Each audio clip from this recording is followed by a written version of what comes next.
Something out there is killing man's best friend. It was built just like a hyena. In central Maine, there's been these stories for probably over 100 years of some kind of large animal decimating other animals. History supports the idea of unknown hybrid or mutant canines. The hybridization of wolves and with domesticated dogs, it has been known to happen. Now, there could be evidence. I knew this creature was real, and now I have proof. Science explores the probability and uncovers a strange image. I see something, the horse carcass is covered up with snow, but there's some kind of an image on the back side of the horse. Witnesses around the world report seeing monsters. Are they real or imaginary? Science searches for answers on Monster Quest. There are an estimated 73 million pet dogs in the United States. And something may be hunting them. A mutant canine reported across the country, but primarily in Maine and Minnesota. The head wasn't dog-like, it was cat-like. It had a really horrible smell. 20 years, a long nose, big teeth, and like hair coming out of his nose. It looked more wolfish or possibly husky, malamute, something. And the worst thing that got me going is that the shape of this sucker. Big as a collie, maybe even bigger. And he had long black and gray hair. Most modern eyewitnesses describe a canine-like beast about 120 pounds, with a flat snout, broad hunched shoulders, short mangled ears, and a bushy tail. A description not unlike a beast reported centuries earlier. Now I've got reports from Native Americans, from folklore, from colonial times back 200-300 years. Lauren Coleman is one of the world's leading cryptozoologists, with almost 50 years' experience in the field. Author of Mysterious America, Coleman is very familiar with the mutant beast stories. You have these reports of rather large wolf-like animals, almost like they're prehistoric dire wolf kind of creatures. About the same weight as the modern gray wolf, the dire wolf had a much larger broad head with massive teeth for crushing bone. Its legs were also shorter, supporting a thicker, more sturdy body. Experts say the dire died out 10,000 years ago, but modern eyewitnesses report a similar creature.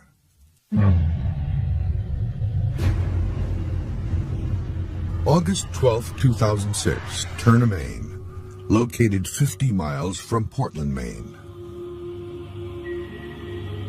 Michelle O'Donnell was with her dog, Bucko. One afternoon, I was sitting at my dining room table, and my dog was going off. I looked out and saw an animal run across my yard and stop at a banking up on the far side of my driveway. I ran out the door, and I got probably 10, 15 feet away from it, and we just locked eyes, and I went to take a step closer, and it bolted off, and my husband saw it run off through the back part of the yard, and we'd never seen anything like that before in our lives. O'Donnell described the beast as wild-looking, but not a wolf. It had large jaws and huge eyes. It was also much larger than any dog she had seen before. Confused by what she observed, Michelle began to research animals on the internet, but could not find anything that matched what she saw. However, only a few days later, after receiving a tip from a neighbor, she discovered the creature's body only 2 blocks from her home. When I walked up to the animal and I looked down, I knew it was exactly what I saw the week before. There was no doubt in my mind.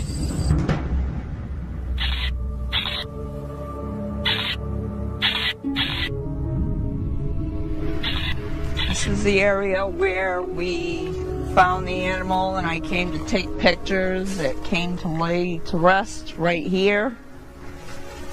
It was probably about this wide, full length of the body, maybe about a yard and a half. These are the pictures. The heavy body and large jaws looked like a dire wolf, but not the flat nose, bug-like eyes, and locked ears. A few days later, she decided to send the photos to a local newspaper, where reporter Mark Laflamme of the Lewiston Sun-Journal got his first look at the so-called Turner beast. She sent me an email, asked me if I was interested in seeing photos of the animal. And I went out there, and she had several high-quality photos. I looked them over, and nothing I could identify. It was a strange-looking creature, to be sure.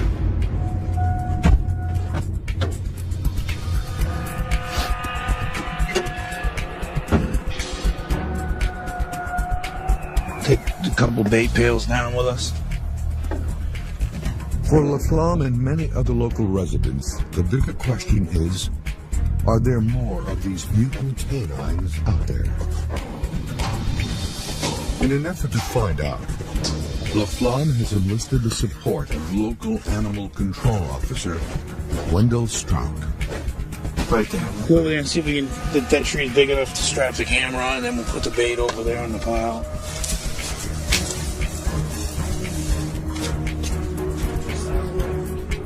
Together, they will deploy a number of motion-activated game cameras.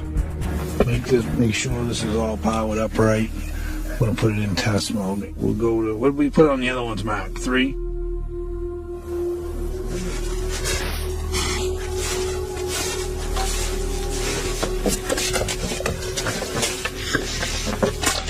Yeah, that's good. They will also set baited live game traps in and around the area where the mutant carcass was found. Let's put the bait in, Mark. Oh, yeah, it looks good too. That's looks nice. You can this in? Yeah, this goes right in here. That's it. It's all set. Can leave it. The odor's probably good. It's getting warmer out. So yeah, it'll probably attract something. Well, I think there's a lot of people who really feel that there's something exotic or mysterious out there, and you know, the Turner beast aside, there's something. If there's something still roaming out there, I think it's, you know, in everybody's best interest to find it, find out whatever it is, and learn as much as we can about it.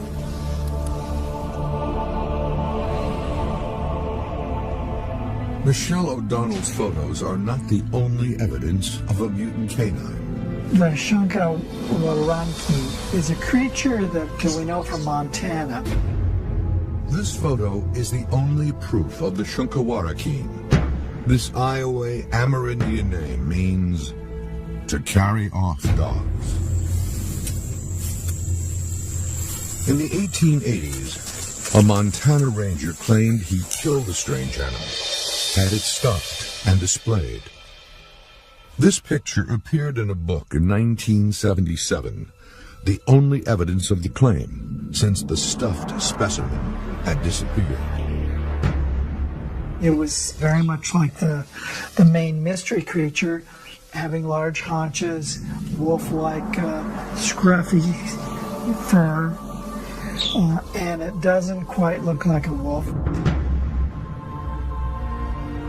Neither did the creature sighted in Rollout, Minnesota, located about 220 miles from Minneapolis. An eyewitness says a mutant canine is terrorizing his farm and killed his pet dog. A little over 6 years ago, the neighbor went into a nursing home, and I told him I'd take care of his Jack Russell Terrier.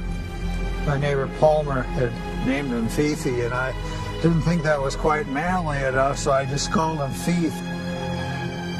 Wendell Olson has been a farmer all his life. It's a peaceful living, except for one night in September of 2006.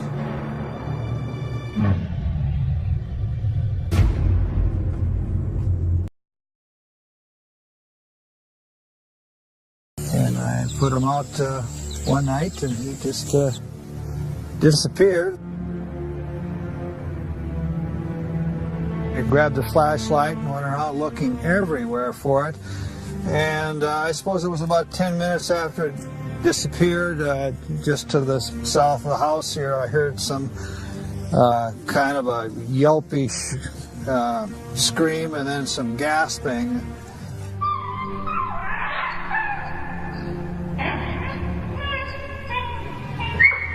You know, I've never quite heard anything like it. It was kind of a breathy type of scream, and then it just went quiet. So I assumed it was dying. You know, something was biting it or choking it in some way. He never did find the body. Hey, boy! Hey, boy! Hey, Thief, where are you? Hey, boy! Searched everywhere for a week. The first 3 days, I hardly got any sleep looking for the dog. I called everybody, called the Humane Society, tried to cover all the bases, and walked through the woods with my other dog, and I could not find a hair or any sign of the dog. You know, I kind of feel that I failed on my promise to Palmer to take care of his dog when he had to die that way. So I do not feel good about it at all. The mystery on Wendell's farm deepens. About 1 month after Thief went missing, another attack occurred.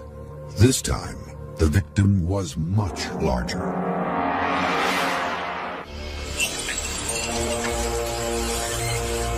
Wendell Olson's dog, Thief, is gone, fallen victim to an unknown predator.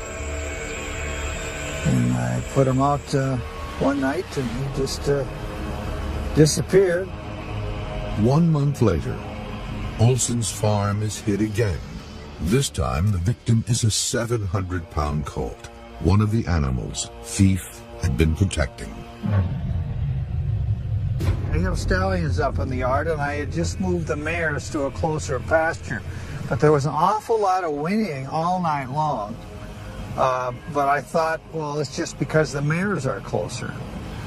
But I went out in the morning, and the horses were all standing in the opposite end of the pasture, and the little one was missing. And I looked over there at the other opposite edge towards the woods, and there it was laying there. And I figured, well, is it sick? You know, and then the closer I got, I could see it wasn't in a natural position. Then when I got up to it, the entire throat and the ear was missing. A local Department of Natural Resources agent came out to investigate the incident and believes the culprit is most likely dogs or coyotes. But Wendell does not agree.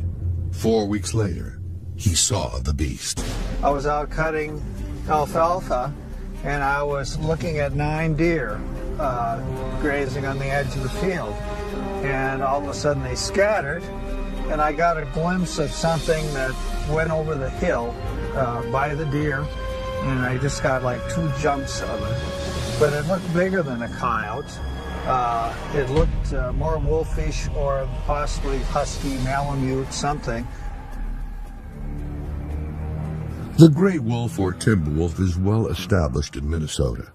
In 2007, it was even taken off the state's endangered species list. Wildlife officials estimate there are over 3,000 timber wolves in Minnesota.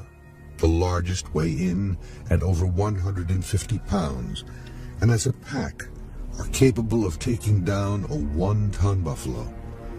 While timber wolves are common in the northern forests of Minnesota, they are rarely seen in the more open western plains near Rolog. At nearly 3 times the size of an average coyote or dog, a timber wolf could be responsible for the attack. Wendell has called in the support of wildlife and optics expert Craig Enervold. There is something Enervold has to say. There's woods and water, and there's actually no field down there, nothing's pasture, so it's pretty wild. They've been back here, there's not much left of it. So they've been here quite a bit. A deer, freshly killed. They scan the area for evidence. You clearly see those coyote tracks. Coyote tracks could indicate the deer was killed by coyotes, or just that coyotes had feasted on the dead body.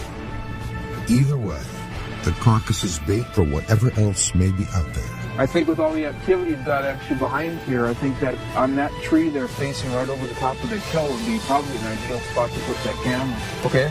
All right. Well, I've got the batteries replaced in this one here, and everything seems to be working okay. The settings are right for what we're going to have for our setup here.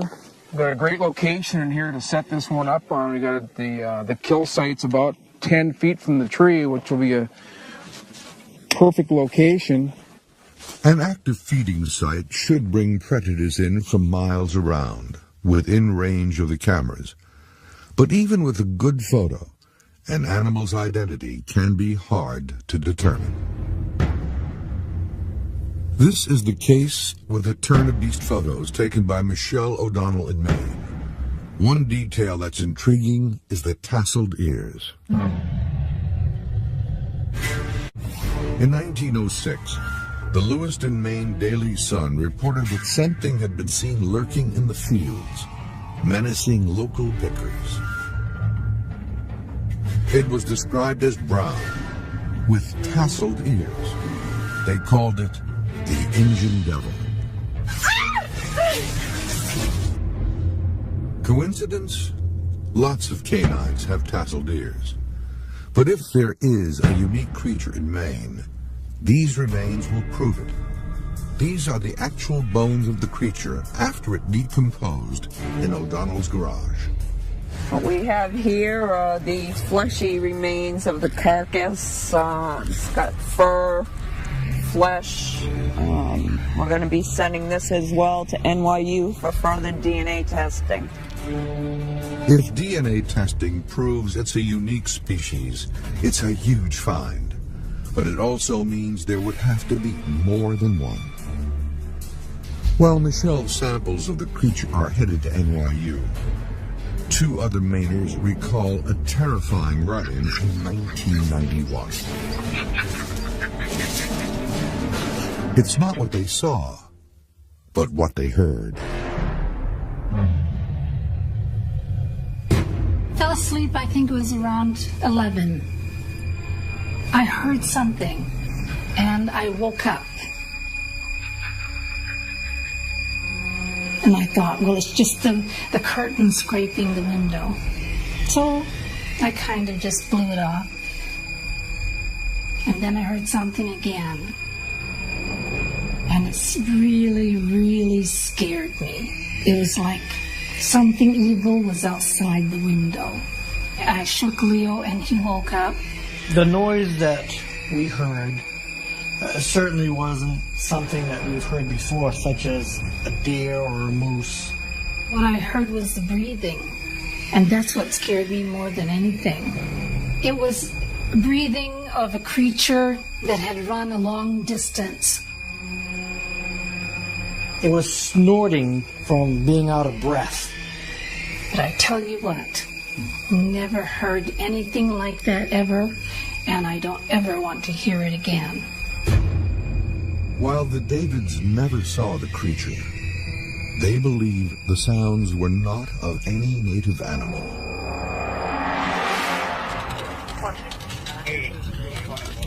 Stories of this nature, in my experience, have always been got huge reaction. And this case was was bigger than just about anything I'd written. I know people, they fear the unknown, but they're also fascinated by it. I mean, they want to hear about it. They want to level their own guesses. They want to talk about it with their neighbors.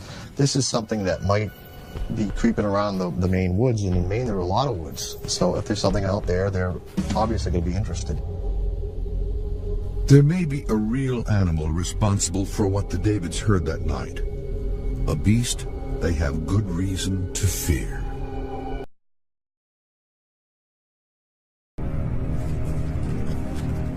For centuries, eyewitnesses in Maine have reported mutant canines. One theory, they are surviving dire wolves, believed to have died out 10,000 years ago.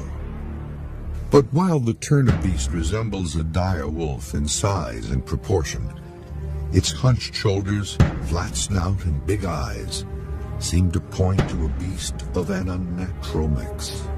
You get a hybrid dog by mating two dogs.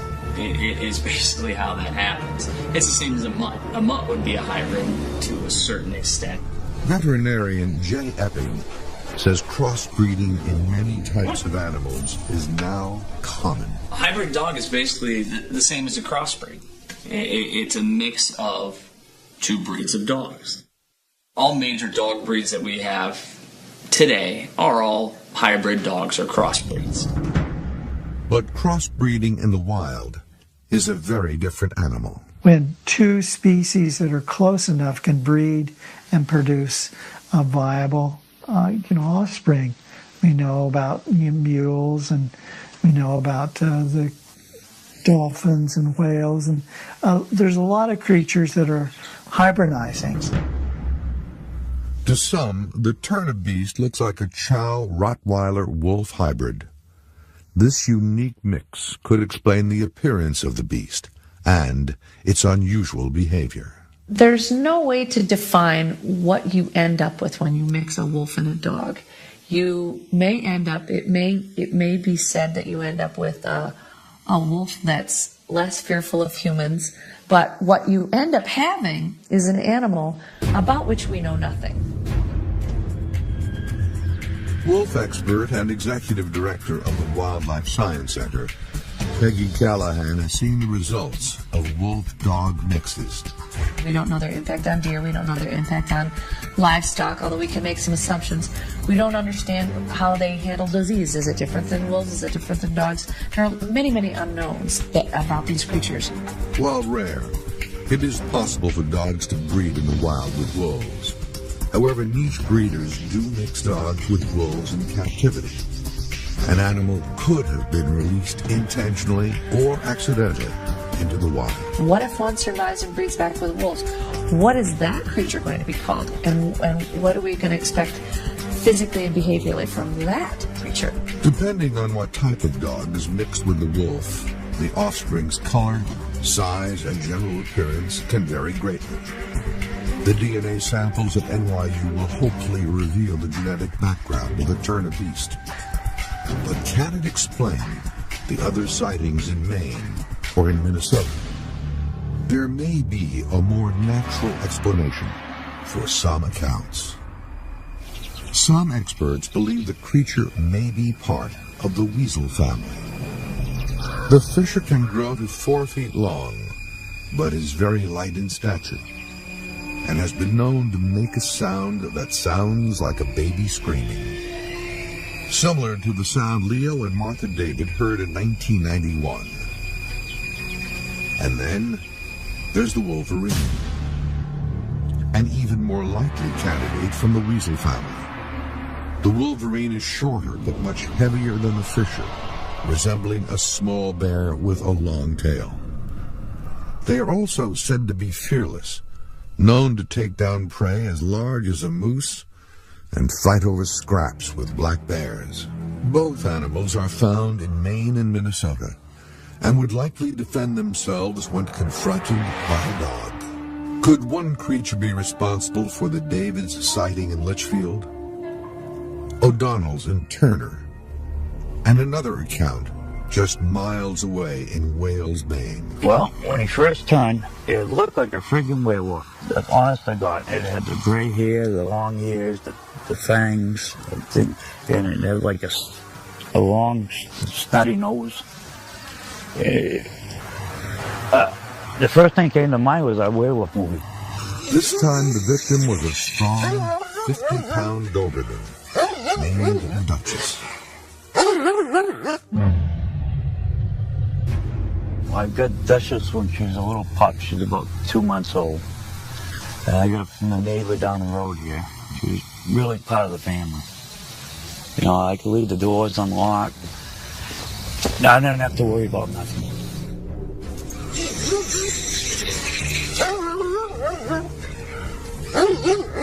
First time I started hearing things outside, it was late in the evening. And I heard the dog barking and like whining. And I get dressed, I came outside, put the lights on, everything, and everything looked normal. Looked up and down the driveway, I didn't see nothing. So I went back in and we went back to bed. Early in the morning, we heard another commotion. This is close to around 6 o'clock in the morning, I believe, 6 o'clock, 7 o'clock. I went outside and I saw the dog in the doghouse just looking at me. And I saw the dog again just laying there. And she was all covered with blood and all that. And I went to look at the doghouse and I see that she was in a fight or something. And she was all cut up. She was having a real hard time breathing. I tied her, we bring her in the house, and I called the vet. I explained what happened, and he said that you couldn't do anything for her. He said the best thing to do was put her out of the misery. Just a few nights later, and still grieving, Michaud saw the killer at his doorstep, likely returning to finish what it had started. It was well into 2 to 3 o'clock in the morning. I was coming home after being with friends. I drove my driveway and I noticed something on the steps up by the front door. It looked like a wolf, but it wasn't a wolf or anything. It was nothing like I ever seen. He had like a paw on the step and like sniffing underneath the door, like to see what was inside. And when I got a little closer, he turned and looked at me. And he just stood there for a few seconds and like growled at me. Then he walked real slow around my car door. And then he went towards the brush pile. That's when I noticed that I'd been there, because I never noticed it before. It looked just like a Wolverine, but the head was different. That's why I was explaining to these other people what it was. They kept saying it was a fisher or something like that. Bobcat. I said, that ain't it. I've been hunting all my life in these woods and I know what the difference is. That night I pretty well flattened the den. I was so mad I drove my car over it, I put my tractor over it, trying to get it out, and it was in there. And I had no luck doing it. Because I didn't want that around my kids. And to be so close to the house it's unbearable.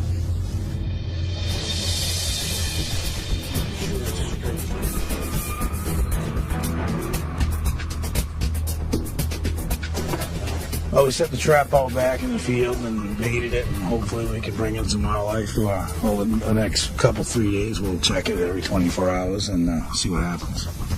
Was it a weasel, wolf-dog hybrid, or different animals involved in coincidental attacks? Well, people want to know what's out there roaming in their backyards. I don't think anybody's going to be satisfied with the answers that we have so far. It's on. We should be good. Let's go set the bait.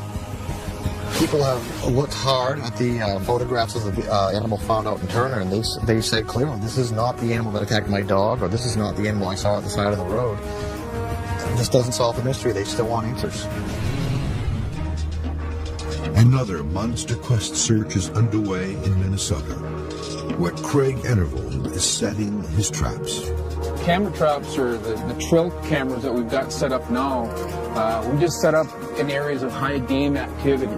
And like we've got here with the trails that kind of run through and the activity around the specific kill site is an easy indicator that we're going to get some activity on the cameras.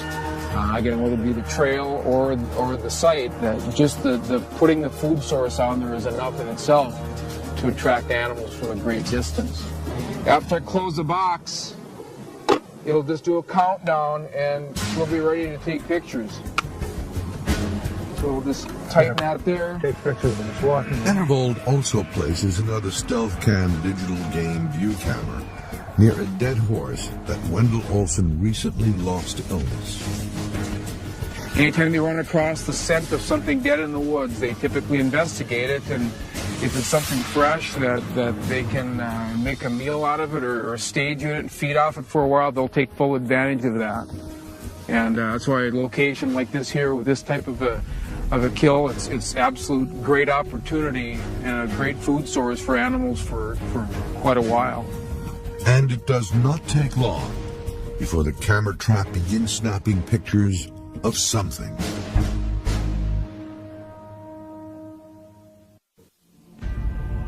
In the past 20 years, there have been a handful of sightings of mysterious beasts lurking in the Maine woods.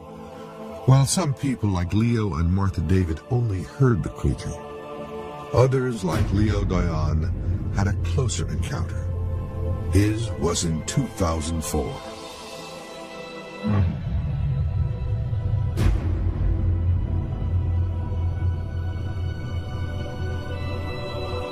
I come out here, I had a cup of coffee and a cigarette, and, just looking around, and this creature comes out. And the color was blackish, with a lot of rust in it, yellowish light.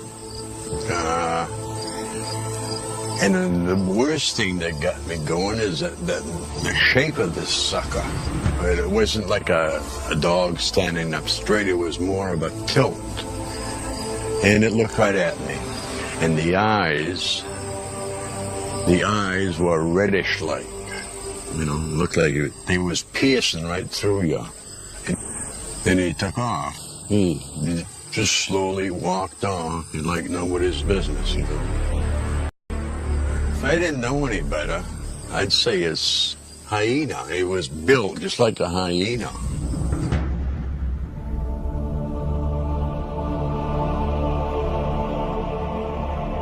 The hyena angle is worth investigating.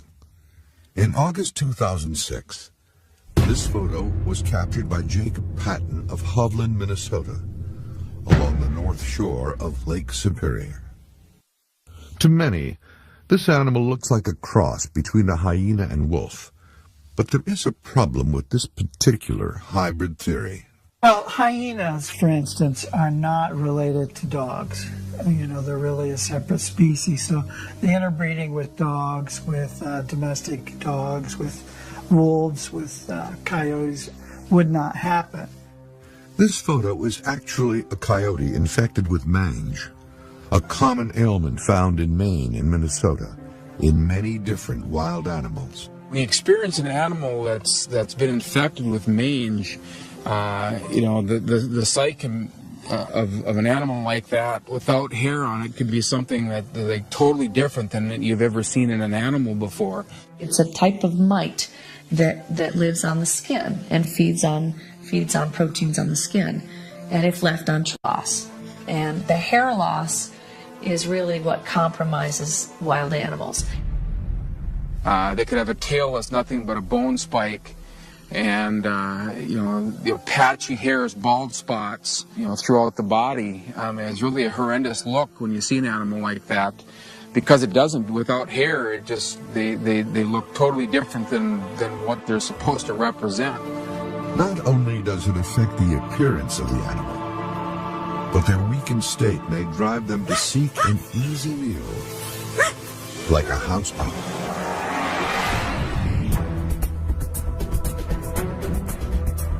The motion-activated cameras have been snapping pictures for the last 72 hours. The areas that we picked were secluded areas, a lot of wildlife. The wildlife's comfortable there, not a lot of foot traffic, not a lot of people, and we thought we'd get the most activity there. 4 cameras and dozens of pictures later, the images baffle the experts. In this shot, something is missing. When you compared the photo before and the photo after, you clearly see bait in this image. And in the next, the bait is gone. Something had to take it. But what? A camera glitch or a stealthy animal prevented the camera from taking photos. For the team in Maine, it's clear something is there. But for now, it's a dead end. La Flamme says the search isn't over. I would absolutely love to see a photograph or a series of photographs of something that hasn't been tampered with, that's clear enough for people to look at and make the judgment. Okay, this is something unusual. This is something we haven't seen before. We can't explain these photographs. Let's put a little more effort into this and try to see what's going on out there. Back in Minnesota, Craig Enervold is hoping to solve the mystery too. But first, he wants to make one last effort to lure the beast closer. Our trail cameras put out, and we're going to set up for a call sequence now. Blasting rabid distress calls is like blood in the water for a shark, bringing in predators from miles away. Got some area off to the north here that's got some real open country, some wooded area, which is very typical, good area for coyotes. They're normally coming on the first call sequence. And so we'll let the call rest, we'll shut it down for a bit, and then kind of watch and wait and see if something comes up over the top of the hill.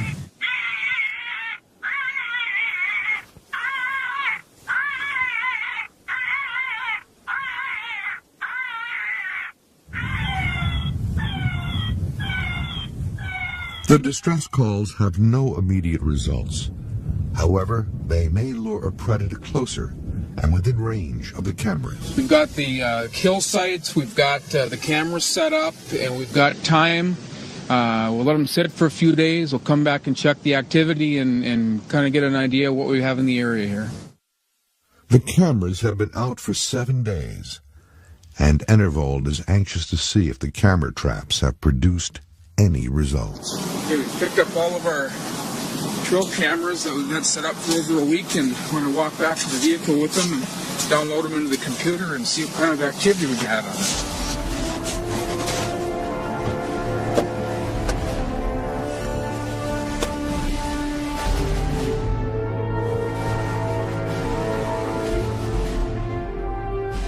Okay, got some images downloaded off that first camera here. Looks like I've got about 15, 18 different images here.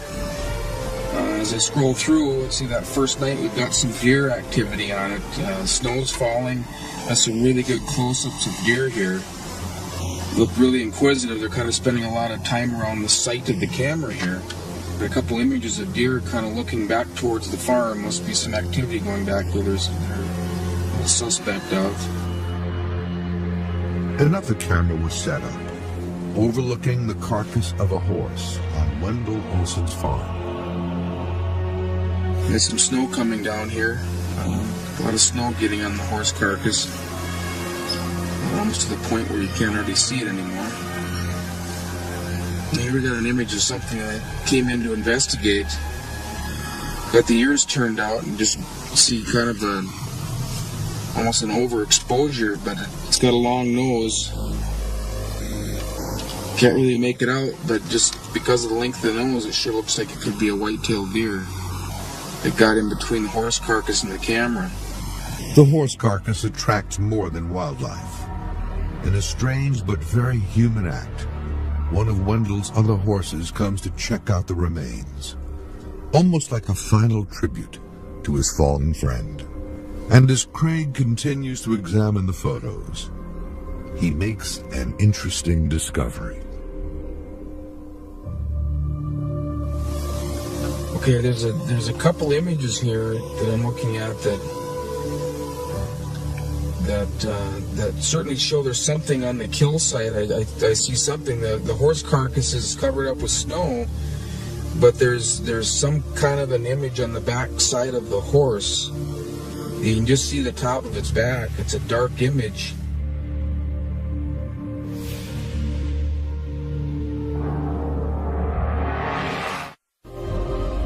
If a mysterious hybrid creature is really living undetected in the woods of New England and Minnesota, it is a mangy animal with wild eyes, a terrifying howl, and a need to mangle or kill dogs.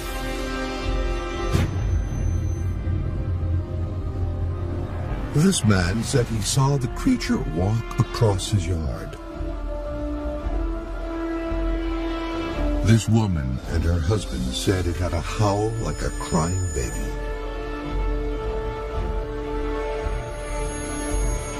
This Maine resident believes it attacked his Doberman Pinscher. This farmer lost both a dog and a horse. And this woman collected the best evidence yet when she found a dead mutant-looking canine and snapped a picture and circled the internet in hours. This whole experience changed my life. Michelle O'Donnell believes this creature is not just a normal dog. When I saw that animal face to face and we locked eyes,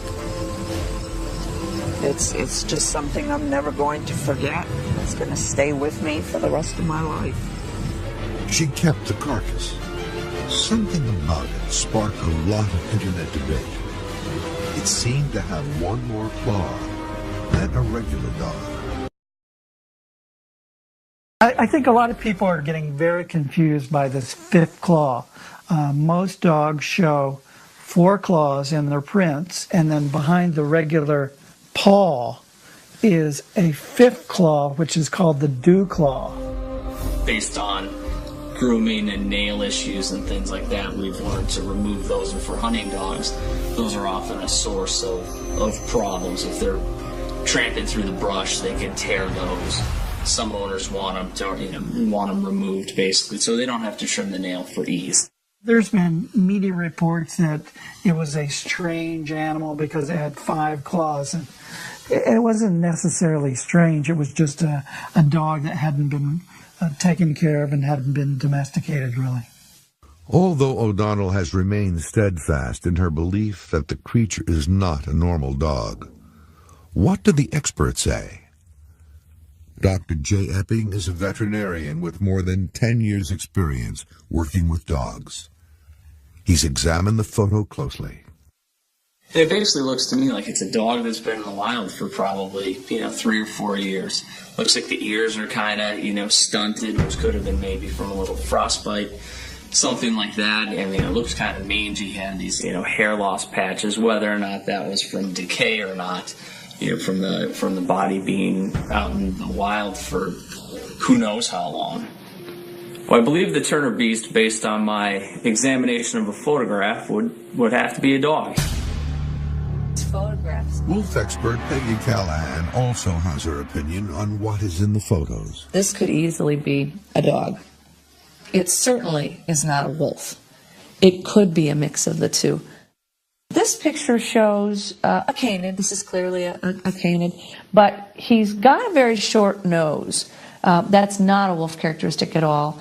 He's been dead a while. His eye is bulging. He's quite swollen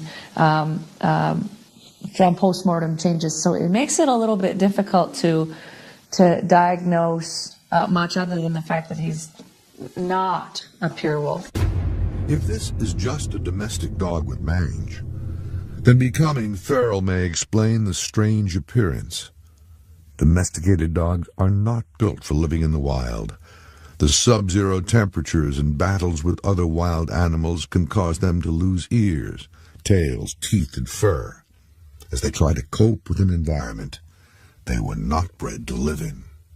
Feral dogs, from what research shows us, is a stray. They're domestic dogs that don't survive without a human-based food source. Feral dogs may be looking for dog food when they encounter the owner of the food, your pet. A wolf or a coyote or a fox or etc. are hunting on their own. But stray dogs, there's no evidence that they're actually surviving by hunting. They are surviving because they found a garbage dump. They found a food source from humans. They're stealing, but they're not surviving. Hunger can be a strong motivator. But these are just theories for the Turner Beast. DNA evidence may provide proof. Michelle held on to the carcass and sent a tissue sample to be DNA tested at New York University by Todd DeSotel. I have taken a tissue sample supplied to me from a creature in Maine, extracted the DNA, sequenced it, and from the analysis of that DNA sequence, I can conclude it was a domestic dog. However, his conclusion does not rule out the possibility of a wolf mix. The father of the individual that we sequenced could indeed be a wolf. Unlikely a coyote, but it could indeed be a wolf. Domestic dogs and wolves are extraordinarily close genetically, and in fact, domestic dogs seem to have been derived several times from different sort of subspecies of wolves. If the creature was a hybrid, which is sort of more likely than being an unknown mutant, the mother clearly was a domestic dog, and the father potentially could be a wolf. Much more extensive testing, DNA testing of, say, the Y chromosome and other markers would have to be done. The sample was pretty degraded, so I'm not sure if we would be able to get it out of that. Despite the analysis of the Turner-Beast photos and DNA results, many locals are convinced there is something still out there. Possibly more dog killers. I've never seen anything like it. No, never. I know what a wolf looks like. And I know what a hybrid dog looks like. And I know what a fisher looks like. I'll tell you again, this was none of the above. There's a couple images here that I'm looking at that certainly show there's something on the kill site. Back in Minnesota, the mystery animal Craig Enervold captured on the camera trap finally makes itself known. Boy, it's a neat image here. I've got a bald eagle standing literally right outside the horse carcass. That's really a rare shot. While both expeditions produce numerous pictures, there are none that match the images taken by Michelle O'Donnell, and none that provide any answers to what may have killed people's dogs. There remains to be a mystery here in Minnesota, obviously, by the fact that trail cameras didn't produce anything, and again, we're very hopeful that it would, but certainly things remain inconclusive. Back in Maine, Mark LaFlamme accepts the DNA results for the Turner-Beast, but he isn't saying all the other sightings are dogs too. Something unknown is walking through the woods in Maine and only appears now and then, and it's very elusive and very mysterious, and people still want to know what it is. Well, I know the creature's still out there. We've still seen it. And they claim they got one in the paper. It didn't look nothing like what attacked my dog. And history shows that this thing is cited over and over again. I have a feeling the future will bear that out. I have a feeling I'll be reporting on this mystery Maine creature again. I mean, I think that we really have to expand our mind to really try to look at, in a skeptical and critical way, all the possibilities before we fully accept that this is a new species or a new animal. For Wendell Olson, the farmer who lost his dog and one of his colts, the loss is still hard to deal with. You know, I kind of feel that I failed on my promise to Palmer to take care of his dog when he had to die that way. Time passes, and the seasons change for those individuals who lost their beloved dog.